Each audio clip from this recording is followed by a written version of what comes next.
Patala patu le Samoa Entertainment TV mana tamua mai pia ai usi mai al whaafonga. O le tasis whaafenga inga whaauina tu a iei tau mwhai whaamalosi pe whaamalosi fo i se a whawhine i le nuu o lo whaanofu ai. O na a whawhine o lo maule lei whaamau ngat pulenga o tau manga moe popo ngā tia le SVSG. E o mai nei o whai tau vai aso talon whaopopo fo i le si a whawhine i nā whaamau ngat tau manga ai tu a tule ngā luenga i leo leo. Moso su enga o le whaife au o lo tua ia. O le vai aso nei wa tali mai el kom sinam ta ngā luenga o leo leo au pa au longo i tino Filipo. Ele i umalava ala tau su enga o lo whaia whaasanga mta upule nā. Pei ta eo isim ta upu whaapena i tau sanga butua nai sa tau si ai fo i le tō manga whanau teine. O masani au lo tua isi nu upe a amatu se whaife au fau le kale sia. O ave i aile whaatua tuanga mai le ngata ina au whawhanga e tausi, ai o awe iai mawhanau tēne whaife au. Ai o ina e alia e ai whaale tonu e pei o na moli mawina le tō manga mo e popo ngā tia. Moli mawhoi le whaitau fia o whaafea ngainga e toe pā u lava tōwhinga mai nuu, ona oitu ainga o whaale tonu. Ie au fiai le whaanumi e le whaife au ma se teine o le kālesia, po le whaanumi fo o le whaltua ma se tamo le nuu, ma tau nuu ai lava ina te tala whea ngainga. Ai o le whaale tonu e pe ona moli mawina nei le tō manga o le avatu o whanau teine a fia i sā wanga e so o tanga i whaafea ngai ngā nuu o lupe whaalele a inga e le o se whaale tonu fau. O le sidi le lima sifuru whanau sā waina e tausi le Campus of Hope. Mai lea taimi talu a awhianga i sā wanga SS mai tonu lava o ainga ai o awhianga mai whaifi au whaauina. Peitai, o sā nole Bristenel tō manga sili niuli na jang. O e kale sia i le atunu, le isi le vaenga o lo fsoswani atu, i le tausinga o whanau e le ngata o tau mafa o lava, o ngā luenga whaamama o ta vale mo le tō manga, ai o ta lo sanga mo lia mo whanau, ma le file mui aingo Samoa. Sa nol kom sino leo au apa au, e le i whaia se mo lianga whaasanga le whaifi au o tua ia, i le teine o le au lotu lea o lo o ilalo le vaenga le tō manga. O lo o tātou tau fiel suafo le whawhenga inga ma le kale sia, ai o le afio anga na ngā nunue ai, mo le tau singa o le file mu, ai o le nofo le lei malango na afia, o tau a inga ma whanau, o mai le amusia lau tele. Ai o fua le alofa ai fiso soani tau singa o whanau le Campus of Hope, o fua ia tuai nei, e le afionga a talitinga ai masu o le Operation Supervisor le Suaya Shipping. Lona wha ailonga tupe lima afe, wha se lau tā live, so soani le tau singa, e le Campus of Hope, e tōna i mato. O le whailonga tupe le o le Global Employee o le tausanga a le sunga taliti ngā. Ai toi tuliloino le tina Filipino lea na la vea il ta'avale il pole stofi Vaston Wai. Sa nor kom sina o leo au apa au longo i tino Filipa wai loa le ta'avale le na la vea il tina. E whamau ko kula e mi pole stofi ni kia ko ngā i kumi. Lea la ua o le uskinganga le i whan mai kani. Lai ia e le ikea. So rala e whanga solo ga susu na leo lo ke. Ngira wa identify le apkawa.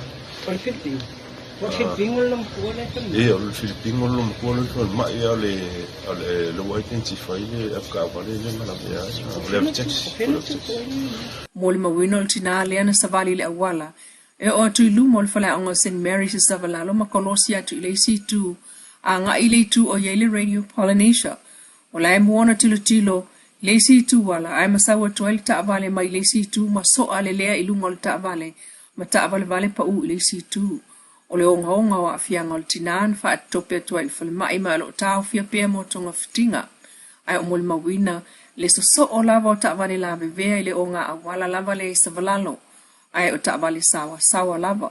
Ma sawa tu le si ta'avale station wagon, so ale pa wai ale a onga St. Mary's, o lo fsanga i fo le Radio Polynesia. O nā whaalawalawa tau ta'avale o lo umawa umalawa i le mea pu e ata le Radio Polynesia. Ai o le awala lawa fo i lea na ta uel pulenga o le aonga St. Mary's i le lua vai aso taluai i lunga le polkalame o sau ta ofi e le talo whawhamo. Sa avatuai le lato ta sanga le pulenga o awal tele ina ia whaia ia se fiso swani. Ai maise o lumo le whai to a le aonga mo le saunga le mu. E le ngata o le sawa ai o ta'avale le pō ma le au, ai o le poloka ai o le awala a wai so o ma le manga tolu, ai o le whai to au tū mo ta'avale le lotoa le aonga, o tū wai le leo i le taiao mo le saunga le mu o tangata kolosi. E lua se lau 5 tala le tupele o tuftufatu le malo mu whaalapo tonga tuma oti e se fulu ina ia sanga wha mautu ai pea lato wha paanga o se leni soani wha wa wina o lato ofisa wanga wa ai le Samoa Chamber of Commerce 5 Women in Business e whaari mafe Samoa Association of Manufacturers Fasuruafe, Samoa Hotels e Tolsuli Mafe, Business of Salafai Association e Luali Mafe, Samoa Federated Farmers e Luasfuluafe, Samoa Information Technology e Luasfuluafe, Samoa Mamanuti Science e Limafe, Tautai Samoa e Limafe, Asosi Moatina e la Autoto e Limafe. O le fiongan min stal tanga luengo business ya la manwe maleipa le atine uwein so oyalo, na ia tau awatua nei se leni. Whapena fo an tuftufatu ele malo mo le taimilo na lua. Vai ngā tupe soani asosia tangata whai ngā ruenga. E lua suli mafe tala vai ta i limafe i le Workers Association, Samoa Workers Congress e limafe, Public Service, Pisa e limafe, asosi tausi mai e limafe, Seafarers and Maritime e limafe, Samoa Medical Association e limafe. O nā tupe ia langolangol wha ngā ioina pulenga malato por kalame. Mai fono al pale menel verso nei e ese le ngana tangata whatau, ese fo ile ngana le au fai whatuanga. On wha malam la mga whaingo fiel nan wha leo le minista o whatuanga. Le sunga la au le mani e toa pula ta iwao le ua Tea Schmidt, ile pale menel le sunga fua luono yuni. Ia tu iti ai le alanga ina pia le au whatau, o le taunga tau o loa le maketi.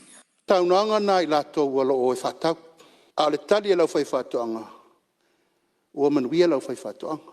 E mafuanga walai o na mafual tūlanga le mai a ian wali e tau maltemin nei. Ua si tia tūlanga. Le au inatu o tātou fua whae le lenga i whafo.